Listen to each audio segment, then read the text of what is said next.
Good morning, everybody. Welcome back to Bookie Monsters. My name is PK. It is Wednesday, November 11th, and we are here to look at new releases. Today being Wednesday, we look at romances. No sprints tonight, being Wednesday. I will have sprints tomorrow at 6:05 Mountain Time, 8:05 Eastern. Today, this is the only live that we're going to be doing. Mary says, good morning, everyone. Happy Wednesday. Gosh, middle of the week already. Time is flying. It seems that way sometimes, for sure. Let me quiet that. All right, let's jump in it. Did you have a good night, Mary?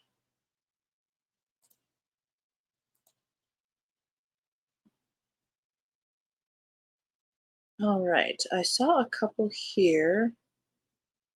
Before we jump into the website, I'm going to go to from another website. This is A Duke is Always Dangerous, 5th in the Rebecca Lee series. After living a rather boring life as the daughter of a small village vicar, Abigail Bailey longed for adventure. I love that cover. That dress, not practical. I don't care. I love it. When her best friend left for London a year earlier, she had warned her friend of the dangers lurking around the city. But when her friend began writing letters to her detailing the excitement and thrill she was experiencing while moving about the ton during the London season, Abigail began to dream that one day she would be able to have adventures of her own. After the death of her father, Abigail was invited to join her friend Emma and her new husband, the Duke of Sunbridge, at their Scottish residence, Castle Macdonald. While traveling to Macdonald Castle, she inadvertently crosses paths with ex-spy Camden Davenport, Duke of Stafford. Camden was handsome, mysterious, and unlike any man she had ever met before, but she was not prepared for the risky escapade they were about to embark upon, and it makes her question whether she has the strength to endure it, not to mention the power to withstand the charms of her new guardian. When Miss Bailey overhears a plot that puts both of their lives in danger, Cam finds the attractive young lady thrust upon him, and in order to keep her safe, they must travel from Scotland to London on a journey that will test both of their limits. Cam's attraction to Abigail only grows stronger the more he is with her, and when a dangerous villain from his past threatens them both, he realizes how far he will go to keep her safe.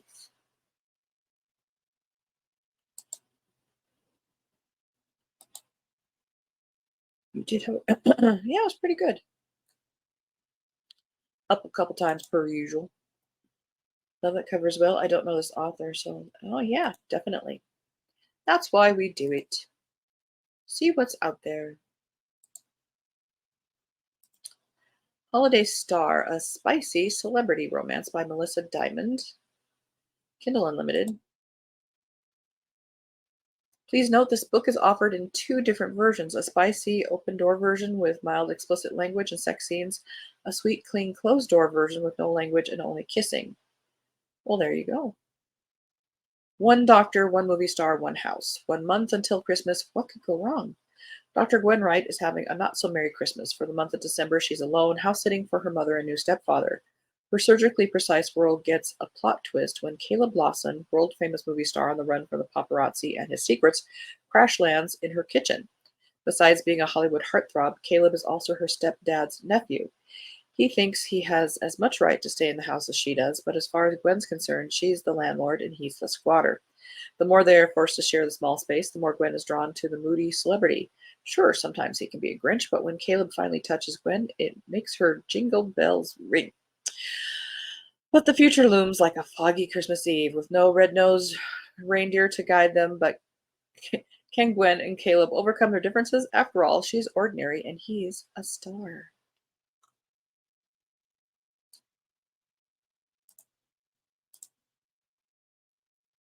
And A Seaside Bookshop Christmas, a single dad, friends to lovers, small town romance. They have to tell you that.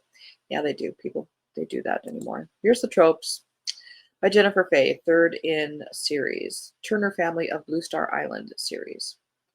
12 days before Christmas, the forecast is calling for snow with a 100% chance of love as the owner of Seaside Bookshop risks everything, including her heart. Christmas returns to Blue Star Island in this heartwarming page-turner. While the small town's holiday calendar is filled with festive events, the friendships of Blue Star's residents are put to the test. Melinda Coleman, owner of the Seaside Bookshop, finds herself making a deal with the town curmudgeon that could cost her everything. While furniture maker Liam Turner is suddenly a full time single father, he's in over his head with an active 3-year old.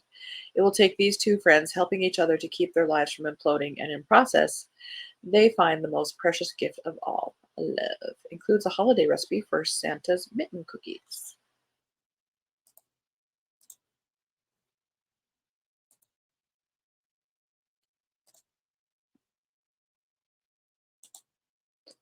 Good morning, Rebecca. Good morning, PK and Mary. Happy Wednesday. I I don't I'm sure I'm not alone, but with the way that Hallmark Channel has just absolutely owned Christmas love stories, I imagine it's hard for authors to try to be different, to stand out from that, because I read so much of these descriptions, and to me, they're just Hallmark movies, which is kind of sad. We're going to go back to the November 2nd here because we never looked at these. Although from the colors, it looks spicy. Because of Her, Jack and Jill series, Kindle Unlimited by Jewel E. Ann.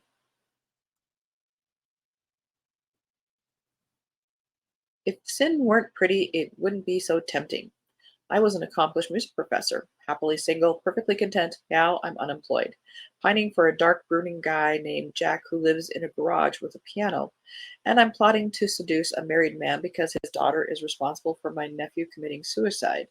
I don't know why teenage girls are so mean. I don't know why rich men cheat on their wives. And I don't know why Jack has serial killer vibes, even though he leaves me speechless every time he speaks. All I know for sure is I feel safe in a stranger's arms and understood by someone I don't understand. I should be a little scared of everyone because humans are unpredictable. How far will I go for revenge? More than that, how far will he go to save me? What the heck was that? That ain't love.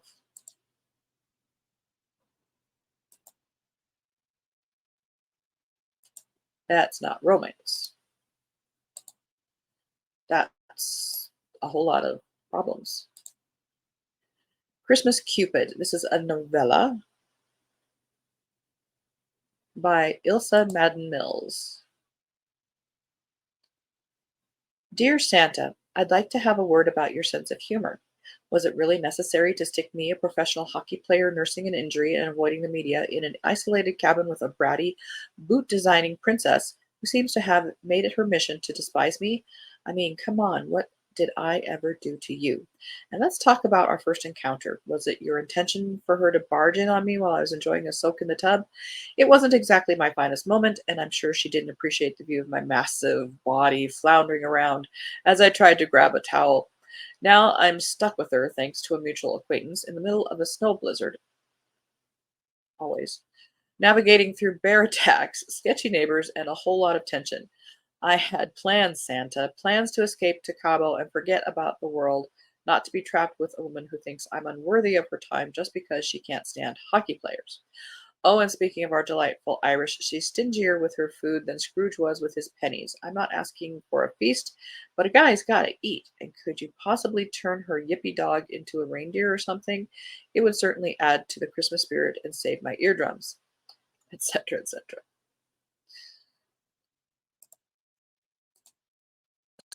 Sometimes you have to read them because they just sound like a train wreck, right?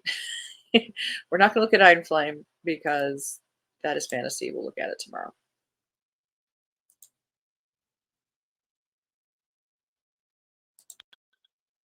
1001 Dark Nights, Christmas in Cape May, a novella by Jennifer Probst. Devin Pratt loves many things in life: the beauty of flowers, the yin and yang of energy, the power of positivity in people, and everything to do with the Christmas season. As a floral shop owner in the beach town of Cape May, she looks forward to decorating both the town and running the annual holiday party to benefit the local animal shelter. Too bad the new owner of her favorite venue is more like the Grinch than Santa. Working with him will be a challenge, but she's too full of seasonal cheer to let him annoy her, right?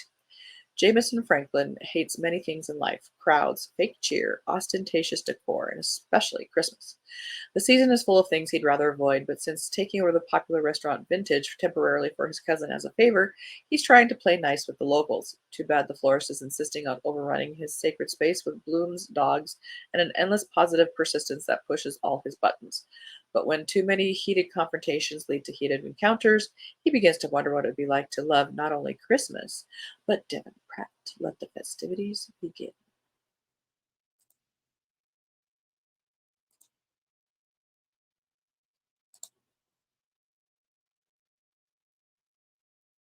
Okay.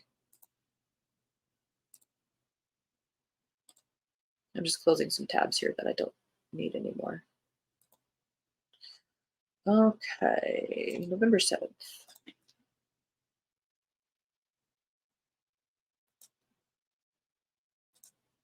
Love Redesigned, Kindle Unlimited, 530 pages. Oh, Lauren Asher, sure. Uh, Julian says, if I ever caught on fire, Dahlia Munoz would fan the flames with a smile. So when she returns to Lake Wisteria, I fully intend to avoid the interior designer, at least until my meddling mother exploits my savior complex. The faster I help Dahlia find her creative spark, the sooner she will leave town. But while I was busy getting rid of Dahlia, I overlooked one potential issue. What happens if I want her to stay? Dahlia. People say the devil has many faces, but I know only one. Julian Lopez, my childhood rival and family frenemy. I vow to steer clear of him while recovering from my broken engagement, but then the billionaire makes an irresistible offer. Renovate a historic house together and triple our profits. Our temporary truce becomes compromised as we face years' worth of denied attraction and mixed emotions. Giving into our desire is inevitable, but falling in love, that isn't part of the plan.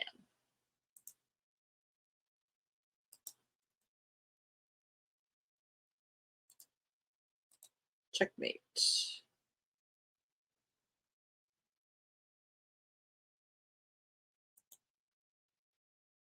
by Allie Hazelwood. I have this one. Um, this is young adult. I think this is her first young adult um, romance. She normally does adult, so I'm not quite sure of the difference. Age. Mallory Greenleaf is done with chess. Every move counts nowadays. After the sport led to the destruction of her family 4 years earlier, Mallory's focus is on her mom, her sisters, and the dead end job that keeps the lights on. That is until she begrudgingly agrees to play in one last charity tournament and inadvertently wipes the board with notorious king killer Nolan Sawyer, current world champion and reigning bad boy of chess. Nolan's loss to an unknown rookie rook shocks everyone. What's even more confusing? His desire to cross pawns again. What kind of gambit is Nolan playing? The smart move would be to walk away, resign, game over. But Mallory's victory opens the door to sorely needed cash prizes, and despite everything, she can't help feeling drawn to the enigmatic strategist. As she rockets up the ranks, Mallory struggles to keep her family safely separated from the game that wrecked it in the first place. And as her love for the sport she so desperately wanted to hate begins to rekindle, Mallory quickly realizes that the games aren't only on the board, the spotlight is brighter than she imagined, and the competition can be fiercely attractive and intelligent and infuriating. Dot dot dot dot dot. If you watched Queen's Gambit on, I think it was originally on Netflix. It might be available otherwise. That definitely has that vibe to me.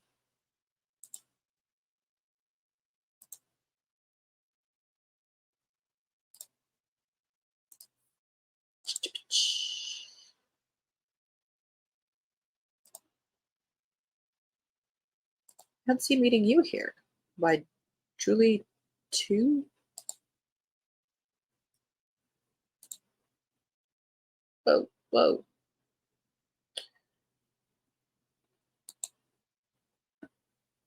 Opposites attract when an always the bridesmaid florist, it must be florist week, and a grumpy caterer mix business with pleasure in this swoony romantic comedy in the vein of 27 Dresses, blah, blah, blah. Every single one of Elise Now's, I think that's how that is, I apologize, close girlfriends, Rebecca, Jessie, and Beth, is getting married within the same few months, and every single one of them has asked her to be both bridesmaid and florist. Though it's a lot for her to juggle, the work and exposure is a boon for her struggling flower shop. The stakes are high at Rebecca's high profile wedding, where the guests are mostly political connections of Rebecca's parents. Desperate for the event to go off without a hitch, Elise enlists the help of an outside caterer who turns out to be Ben Yu, Rebecca's elusive younger brother. Though Ben is prickly and aloof, he offers Elise much needed business designing flowers for his mom's campaign fundraisers, and Elise begins to see there's more to Ben than his gruff and handsome exterior. But the romance takes off as the political campaign ramps up, complicating their relationship with unforeseen consequences. Now, always the bridesmaid, Elise must fight for what she wants to finally get her own happily after. That sounds like a lot. 3 weddings and a political campaign in one book. That's like 4 books. Pace yourself.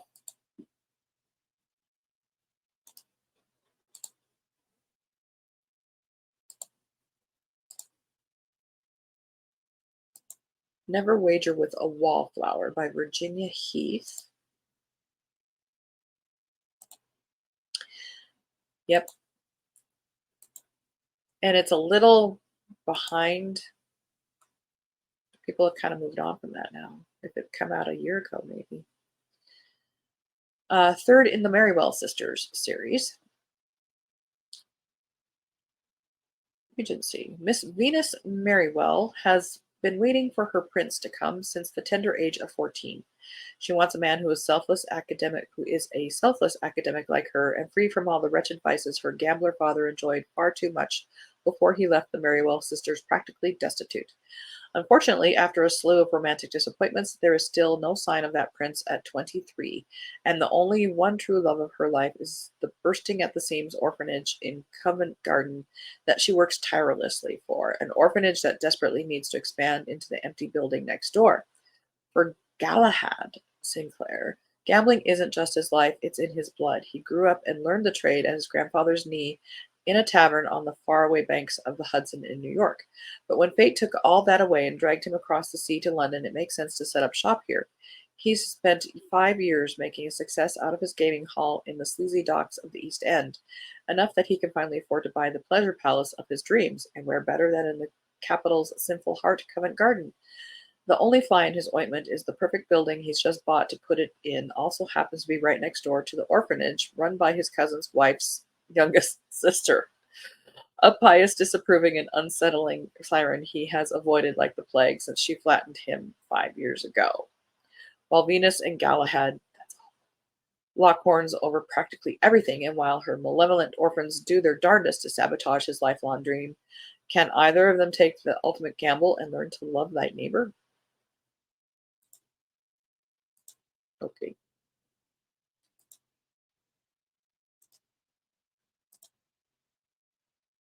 Hunt on Dark Waters by Katie Robert. First in a Crimson Sales.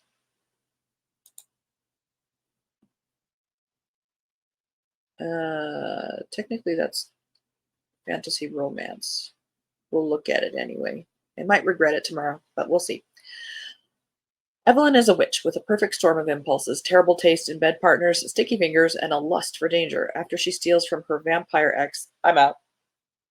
Vampires, and falls through a portal to another realm. She's fished out of the waters by a band of seafarers and their telekinetic captain. She's immediately given a choice: join their ship's crew or die. Bowen has no memory of his life before he became one of the, and I used to know how to pronounce that. He and his band of pirates are bound by vow to patrol through Threshold, the magical sea in between realms, keeping the portals to other worlds safe. When he rescues Evelyn, he doesn't expect to be attracted to the unflappably brassy pickpocket. The longer he spends in her presence, the more he begins to question if his heart is the next thing she'll steal. Definitely a fantasy romance. The Good Part by Sophie Cousins.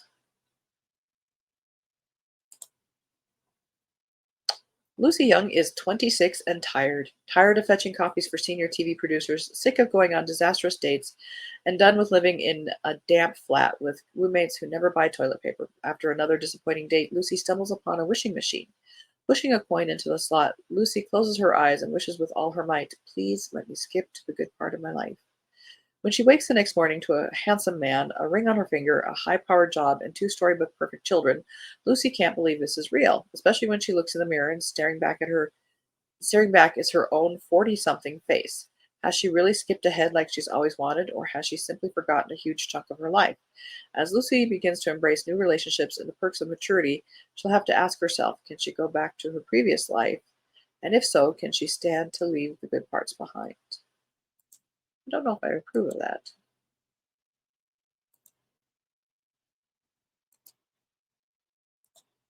There's good parts in your 30s. There's good parts and bad parts. You need to balance. Okay. The Rom-Con by Devin Daniels. After a particularly brutal breakup, Cassidy Sutton has had it with dating. So when her grandmother gives her a 1950s dating guide entitled 125 Tips to Hook a Husband, she decides to turn the retro advice into an ironic what not to do article for Siren, the popular online woman's publication she writes for. And who better to secretly test the old-fashioned tips on than Jack Bradford, chauvinistic creator of the rival men's site Brawler. She'll write an article that will entertain female readers everywhere and embarrass their sexist nemesis at the same time. Two birds, one stone. But her perfect plan soon proves to be anything but. Those vintage courtship tips Cassidy was so quick to poke fun at, they actually seem to work, calling her most closely held beliefs into question. Even worse, Jack isn't falling for any of her tricks, and it's not long before their fake relationship starts to feel like the realest one of her life. As her cat and mouse game starts to spiral out of control, Cassidy has to decide if she's playing to win or if she's willing to lose it all for love. Now, I will give that kudos for being kind of original, not cookie cutter. Let's do one more. At least took a look at the cover. One Night in Hartswood, as seen on TikTok. Yeah, that gives us. That's a resounding anyway. And it's set in 1360 and so forth. This is by Emma Denny. So we made it.